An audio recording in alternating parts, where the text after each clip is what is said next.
Okay, now we're changing from multiplication of rational expressions to division of rational expressions. And there's a very old trick, in a sense, is that whenever we are dividing fractions, we change the division to a multiplication of fractions. And in order to do that, we take the reciprocal of what we're dividing by. So this now becomes 8x in the denominator and 22x to the fourth in the numerator. And then this part stays the same.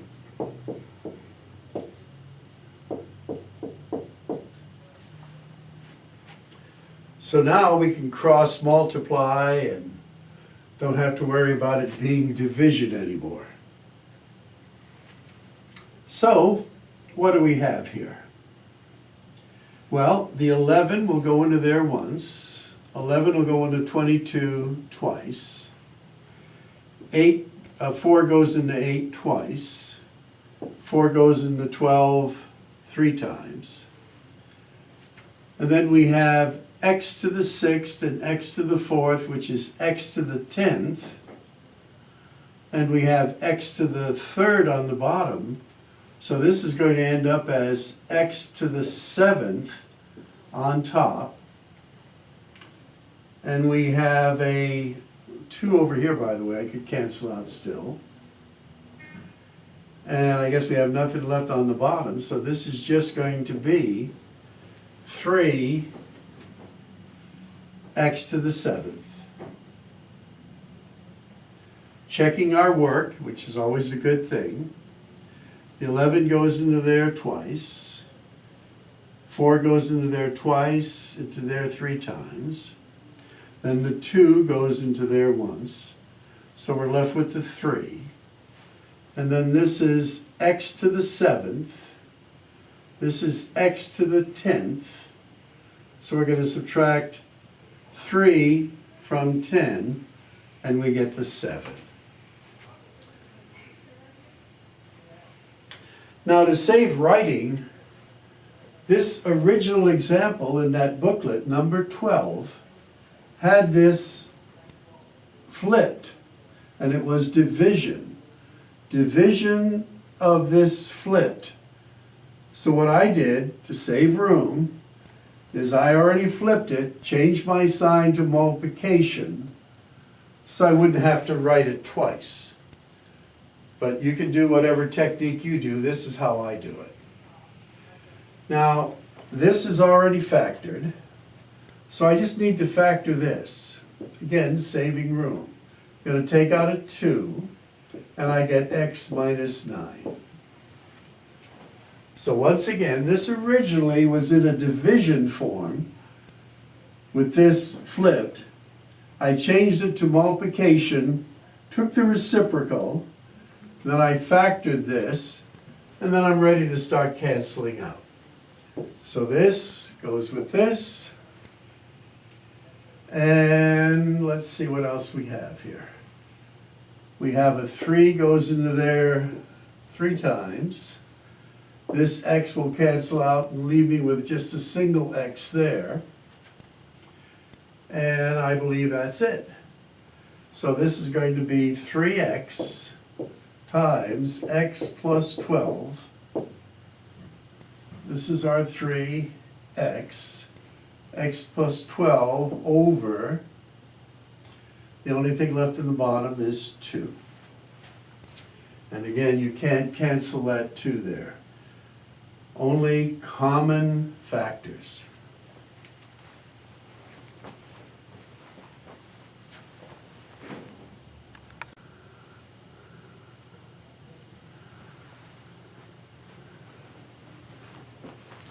And again, I'm not going to do every problem, but I want to show you the techniques involved in solving these. So once again, I save time by changing it from a division, which it originally was, to a multiplication by flipping, taking the reciprocal of what was there before, and the same over here. So this used to be flipped over, I flipped it.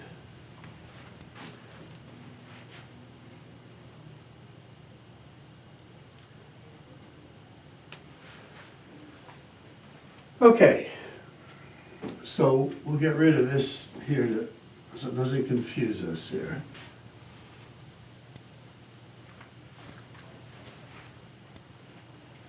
Now, one of the first things I would do here, where I see a 6 minus x, I'm going to take a -1 out of there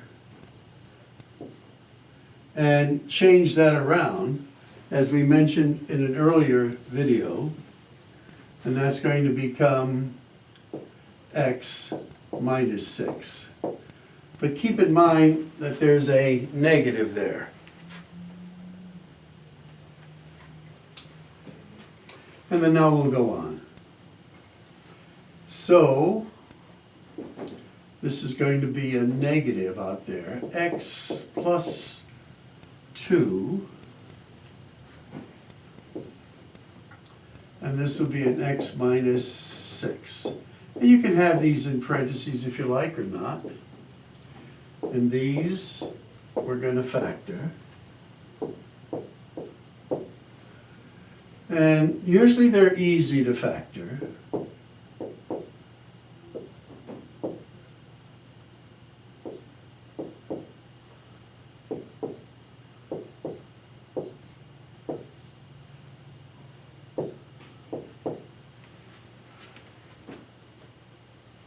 And you see why I wanted to change that, because there I can now factor that one out. This gets factored out. And what am I left with? Just this over this. Now keep in mind we have to now bring that negative sign into play, and we can write it like this. And that's the answer. Now without that negative sign, that's incorrect. And we see the same thing here. So I'm going to take out a -1, reverse these signs, and that'll be x minus 5.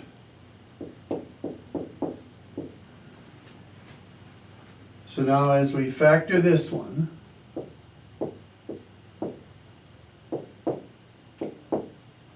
well, this is a perfect square trinomial.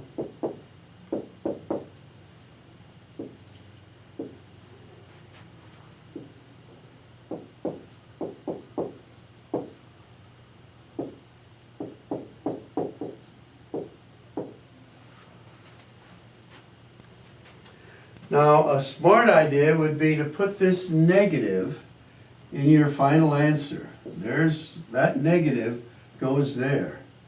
So now I kind of forget about it. This cancels out.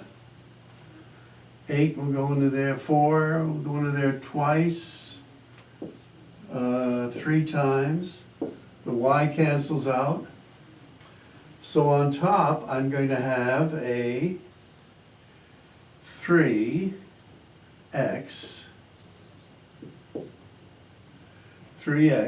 times, and on the bottom I'm just going to have a 2. Now you might have thought of it as a -2. This is the ideal place to put that negative sign.